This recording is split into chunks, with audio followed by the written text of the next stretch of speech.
Sandra, welcome to another episode of Asexualize My Asexual Life. This is the place to be for education about asexuality, all things asexual, and I share my own asexual life journey in order to help you in yours. If you haven't already subscribed, please hit the great big subscribe button below right here, right now. Please hit that bell icon to get notified of every time I go live right now, post a new video. And don't forget to give this video a thumbs up if you'll find it useful, helpful, insightful in any way, shape or form, or even entertaining, or you just want to give this channel some light love. The thumbs up is always appreciated. And like I said, if you haven't already subscribed, please hit the great big subscribe button below right here, right now, and hit that bell icon to get notified of every time I go live right now or post a new video. It's very important you click that bell icon. So if you didn't know who I am Sandra Burmy, author of this beautiful book, Asexual Perspectives, 47 Asexual Stories, Love, Life and Sex, a celebration of asexual diversity. I'm also the founder of asexualize.com and the founder of Asexualize Academy. Welcome to tonight's episode, and this week we continue with Aromantic Asexual Awareness Week. So Ace is short for Aromantic Asexual. Aromantic, or a lot of people pronounce it aromantic, asexual, is someone who lacks romantic attraction, and in the case of an asexual person, lacks sexual attraction too. And this week is Aromantic Awareness Week, so I'm happy to be talking all things aromantic. Now, in my Asexual Perspectives book, there are a number of stories out of the 47 that are from Aromantic Asexuals. And the one I'm going to talk about tonight is C.A. Oltmann's story. And this particular person identifies as a Panalterous Aromantic. So I personally have not come across this term that much. I've seen it in passing, but I think it's much better, as I'm not an aromantic person myself, to let C.A. Oltmann explain it in their story within my book of what it means for them. Because don't forget, all our different labels, if we give ourselves a label, mean different things to the individual. So, for example, I identify as a heteroromantic, meaning I'm attracted to the opposite gender or sex. In my case, I'm female, so I'm attracted to guys. And I'm romantic, so I do have romantic attraction. I'm also a hyperromantic, so I'm very off the Richter scale romantic. I'm kind of up there. And I also identify as grey A in terms of grey areas, but I'm not a textbook grey A, so I don't experience any sexual attraction whatsoever in any way, shape or form, which usually a grey A does experience some sexual attraction in limited, rare or specific circumstances, but not enough to want to actually act on it. So I don't experience any of that at all, but I have the grey area of kissing, which is sexual in behaviour, despite the fact I don't experience any sexual attraction and like to keep my clothes on whilst kissing. And I also identify as an asexual cougar, which some people don't like that term. They think it's derogatory or bad for women. I personally don't have a problem with the word cougar. I specifically use it with me to differentiate the fact that I like much younger guys. Well, particularly guys in their 20s. I say much younger, but like my mindset's like that of a 21-year-old. I live like a teenager, so really there's not much difference. And to be honest, sometimes in terms of lifestyle, I'm a lot younger than guys in their 20s. But in terms of experience, obviously, I have a lot more experience of life and business and things. So it's very interesting. But I purposely call myself that, but I'm a younger cougar. Like a lot of people, like they look at cougars and they're like, oh, they expect them to be a certain way and behave like an older woman, if you know what I mean. I don't really do that. I just don't. It's not who I am. So I think it's best that when you're using a particular label or description or whatever you want to call it of yourself, that it's relevant to what you want it to be. No one should define who you are but you. At the end of the day, you know yourself better than anyone, and you know if you're being honest with yourself or not. That's the main person you've got to convince or justify yourself to, is yourself. You've got to be comfortable in and of yourself and with your own identity, and that's a real important thing. Now, C.A. Oltmann's story is in my Asexual Perspectives book. If you've not checked this out yet, the link is down below in the description. You can read it from my personal story just from going to Amazon and the look inside part of the beginning, you know, and Philippa's as well story. So you can read our stories for free because the book's that big that the look inside bit on Amazon covers my personal story at the front of the book and another person's as well. I do answer a lot of questions in the back though that obviously you can't see that far. So I'm interested in what this person thinks is a Panalterous aromantic for them. So with C.A. Oltmann's story, which if you've got the book, page 92, if you want to have a read through with me. So page 92, C.A. Oltmann's story. How do you identify yourself asexually? I'm reading it, so that's why I'm looking down. I personally identify as an asexual Panalterous, I hope I've pronounced that right, aromantic, meaning I experience no sexual or romantic attraction, but I can be attracted to all genders in a not quite romantic, not quite platonic way, who loves cuddling and enjoys the occasional makeout session. Straight up pecks, small kisses are always good, as is nuzzling and casual touching, such as a stroke on the shoulder or a hand on the arm in passing. Yeah, so I find that different aromantic asexuals, they have different levels of physicality. I mean, I would say this person has a bit more physicality about them than some of the aromantics I've met. But just because a person isn't romantic doesn't mean to say they don't like doing stuff that would be considered romantic to a romantic person. For example, cuddling, in my opinion, from a romantic point of view, can be very romantic. But obviously, with an aromantic person, they're doing that to enjoy it in of itself without experiencing the romantic attraction, just like I enjoy the kissing without experiencing sexual attraction. So you can enjoy an activity and thing to do without actually experiencing attraction. That's why some asexuals, which is very, very controversial, some asexuals don't mind having sex, and even the experience of the bodily functions to a few asexuals can feel good. Because the sensation feels good, basically, to them. This is like more rare in asexuals because a lot of us don't like sex, right? We're sex repulsed. But some asexuals are indifferent to sex, and some like the feeling. They like the sensation it gives them in the body. And this is the main thing: is that asexuality is to do with a lack of sexual attraction. That doesn't mean to say that some of us might not have some sexual behavior, or we might, you know, some of us might like doing some sexual acts or some sexual things because it's the attraction that's different.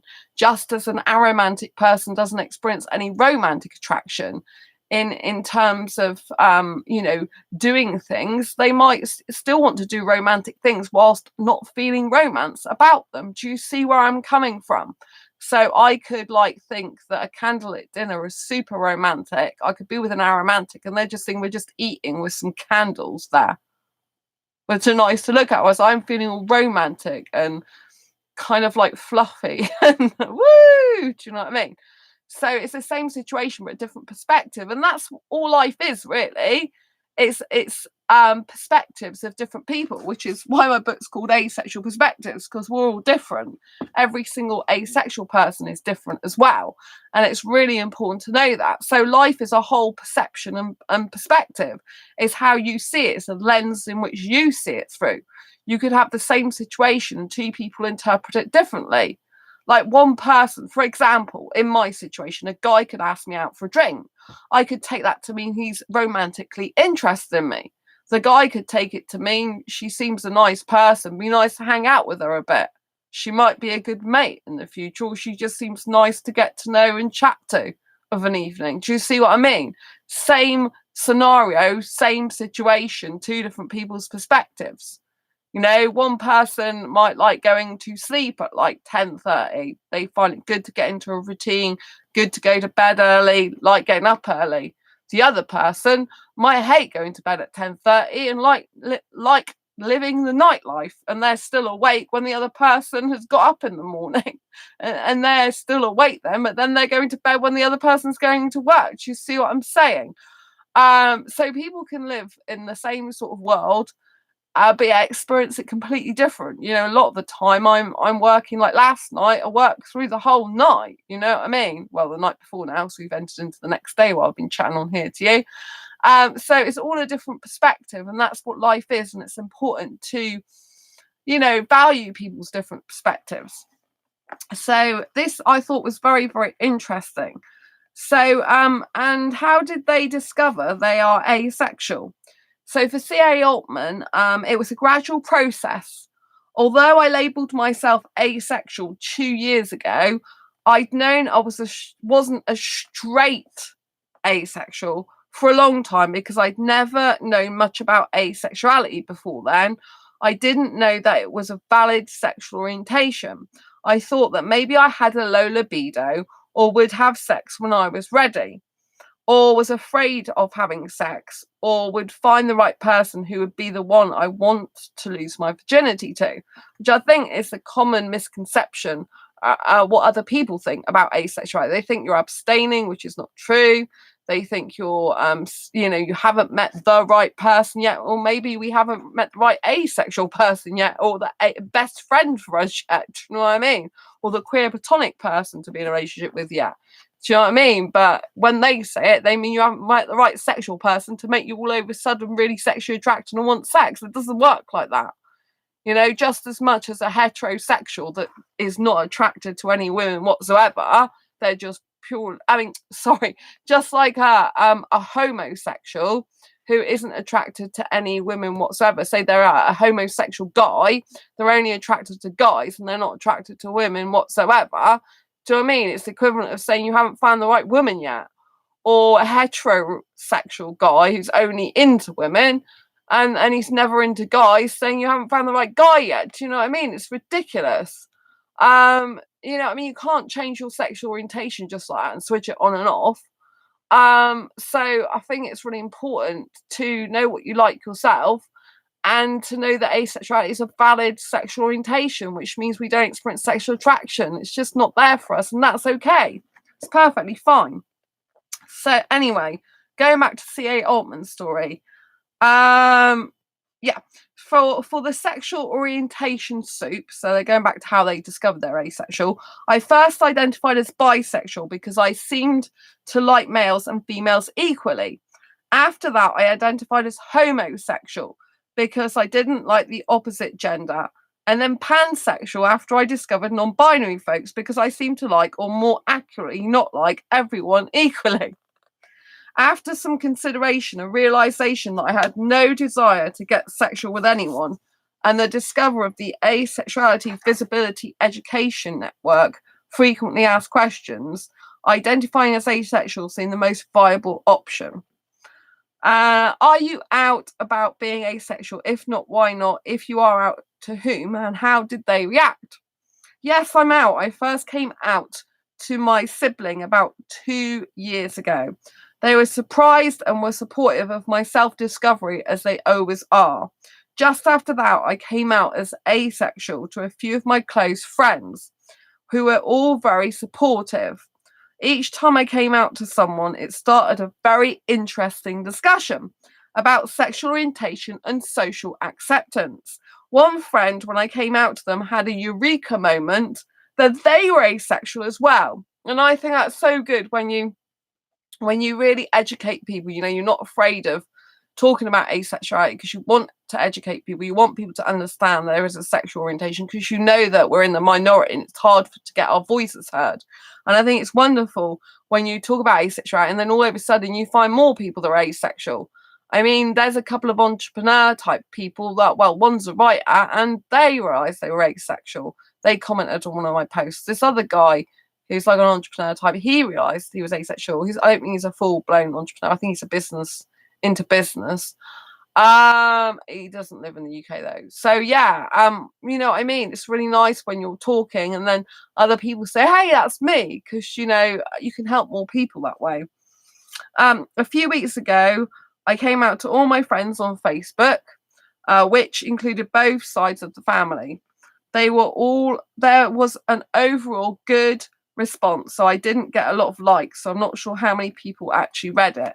I find a lot of people though are quite scared a lot of the time to like asexual stuff because they don't want people to think they're asexual themselves, you know, or they find it a weird concept because it's something that they're not comfortable with because it's kind of out of their conditioning. Do you know what I mean? Like everyone's conditioned from birth, aren't they, to believe heterosexuality is the only sexuality, and when they're presented with a different point of view and a different sexual orientation, it's kind of like scary and out their comfort zone, and they don't know what to think, and therefore I think it gets a bit scary for them to press a like on there because they might like it, they might love it, and they think, my god, that's great, you know, maybe they're having problems with their own sexuality, maybe it's more fluid than they think, maybe they like girls as well as guys or vice versa. Do you know what I mean? So you know, if someone doesn't like a post about being asexual, don't think anything bad about it. I just think, you know, that they're not actually, you know, able to do that. But I've had quite a lot of people that I've got to like my page. I've invited lots of friends off Facebook that are not asexual to like my asexualized page, and I've had a good response. I've gained quite a few more likes over the last week or so. So that's been really good. I've been really happy about that. They've been very supportive. So I want to thank all the sexual people that support the Facebook asexualized page. If you haven't already supported it, if you're watching this channel, don't forget to check out Facebook /asexualized. The link should be down below to my page, and go click like on it. You can see all these videos come up there and some inspirational stuff as well. So what's your deepest fear, concern or worry about being asexual? Again, to CA Oltmann. I've mostly come to terms with it all, and I don't date, so there's no acceptance from my partner thing to get around. But there are times when I'm concerned that a sexual stranger will think I'm playing hard to get and try to harass or belittle me. I do think that's very, you know, difficult to deal with sometimes, you know, because some sexuals, they don't understand. You say, I don't want sex. And it's like, well, we can do phone sex, or we can do oral sex. It's like, or we can do cam sex. It's like, no, what do you not understand about sex? I'm not interested in sex, full stop. Do you see what I mean? So it's just ridiculous sometimes. They just don't listen. It's like they're not even taking the information and taking you seriously, which is a shame. Not every sexual person is like this. I'm saying a few people. I know what this person's talking about. So what's your view of love? Have you been in love before? Because obviously for some aromantic asexuals, they do find it hard to understand the concept of love. Some of them do, because love is usually strongly tied to romantic attraction, you know, and aromantics don't experience romantic attraction. So sometimes they find that very, very difficult. So what's your view on love? Have you been in love before? I believe love is possible between any number of individuals and groups. I also believe that our natural state is that of love, especially since it feels so bad to hate. Because of this, I have a hard time quantifying what the difference is between loving someone and being in love with someone. I still don't really get that either. Do you know what I mean? I'm like, if you love someone, you love someone, full stop. Because once, years and years and years ago, when I was a teenager in birth certificate age, there was two guys I liked at the same time. I know that sounds really bad, but it was true. And one was a boyfriend that I was supposed to be in a relationship with, but he went off for 6 weeks somewhere else, and he wasn't very faithful. And I didn't know if I didn't know what was going on, if I was still with him or not. And I thought he's probably seeing other women out there, which I think really did actually happen. And then I had an ex-boyfriend show back up on the scene, and I went to see it. I was seeing a counsellor at the time, and I said, I don't understand how I can have feelings for two people at once. It was very weird. And she said, oh, you love one and you're in love with the other. And I still didn't work that out. I still don't really get it. I don't really understand. I still don't get it myself. It just doesn't make sense to me, but it makes sense obviously to a lot of other people, because a lot of other people seem to go, oh yeah, unless they're just saying that. C.A. Oltmann, back to their story. So I love many people in the same way that I could never pick my absolute favourite movie, song or artist. I could never tell you who I love the most. Not because it would be rude, not because it would feel rude to pick favourites, or because I want to spare someone's feelings, but because I literally cannot tell you. I love a lot of people and I love them a lot. There is no comparison. Both feelings are so strong, so beautiful, so lovely. that I cannot choose. It's impossible for me. In this way, I don't know what being in love means. And I think a lot of other aromantic asexuals can relate to that as well. From what I understand, it means loving someone so deep you couldn't imagine not loving them. But for me, love is always that way. Every type of love is that way for me. I cannot choose. None of my relationships are more important than any other relationship of mine. They're just different. They're as different as the people I have the relationships with. And I just think that's absolutely beautiful. And I think that's a very aromantic point of view, you know? Aromantics don't experience romantic attraction. And a lot of the time with romantics, we can have a tendency to put our romantic partner above other types of relationships or types of love. And since my asexual discovery, you know, my personal asexual discovery, you know, I've got some really, you know, two really amazing, good asexual friends. And I've got a female friend who's not asexual, you know, and I do get a lot of love from all those three people. And I never experienced love like that in my life, you know, that's from a friendship, not a romantic relationship. And so that has very much kind of changed my view a lot.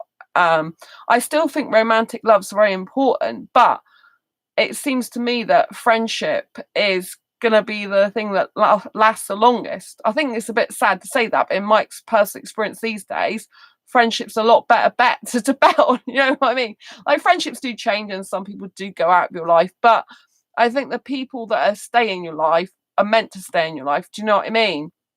And I think that, you know, for example, meeting my two best asexual friends, it's just changed my life so much, you know, because I feel friendship love from them all the time. I feel they really, really want me in their life and like a valid part of their life. You know, we message each other quite regularly.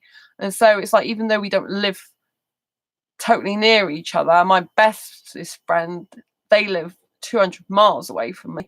But it's like we're still in each other's lives very much, even though we're apart. And I've always wanted that in a romantic partner, to be honest, that even if I'm not with them in person, I'm with them in spirit and we're even together if far apart.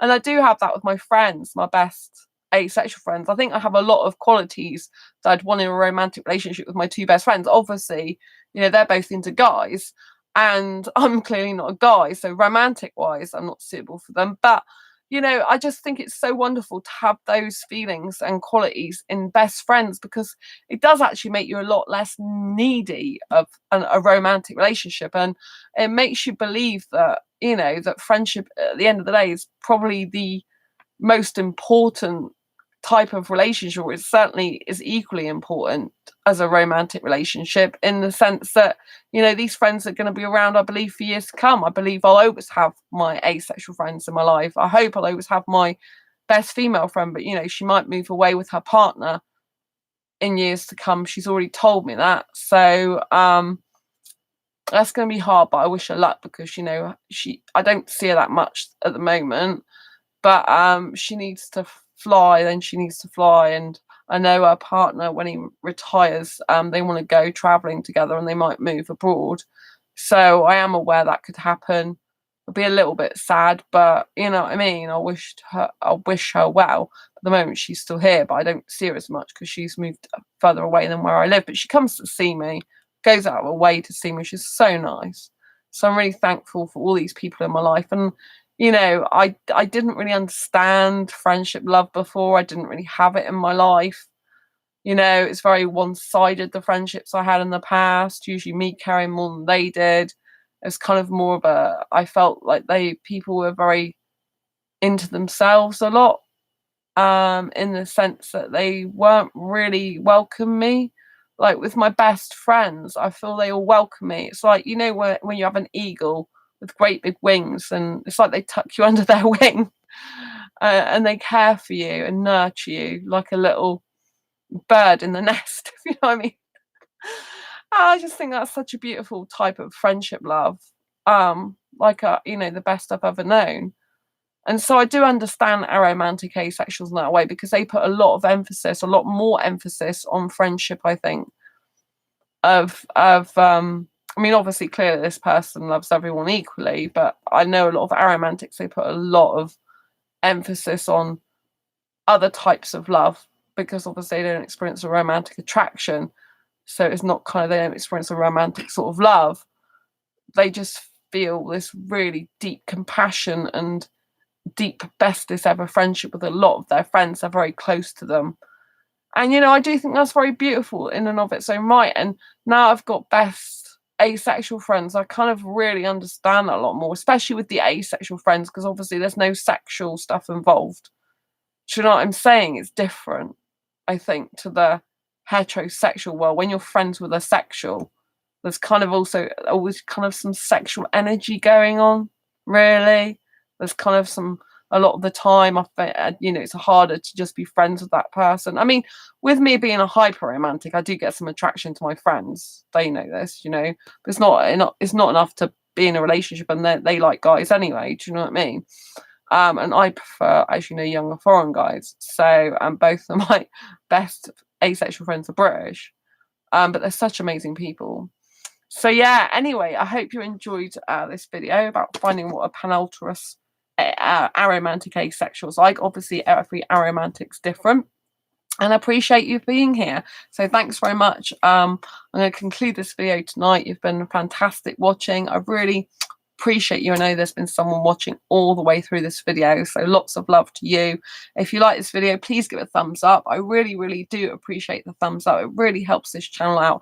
It helps to spread awareness of asexuality.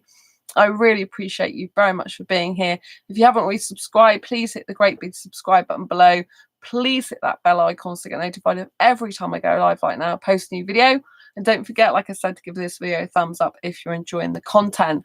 And I look forward to seeing you on the next video live stream. I'm off to see my baby girl, Angel, guinea pig, tomorrow with my parents. So hopefully I'll get back in time to do my live stream, but I'm going to be out for most of tomorrow. So anyway, I look forward to seeing you soon. Take care. Lots of love. Bye.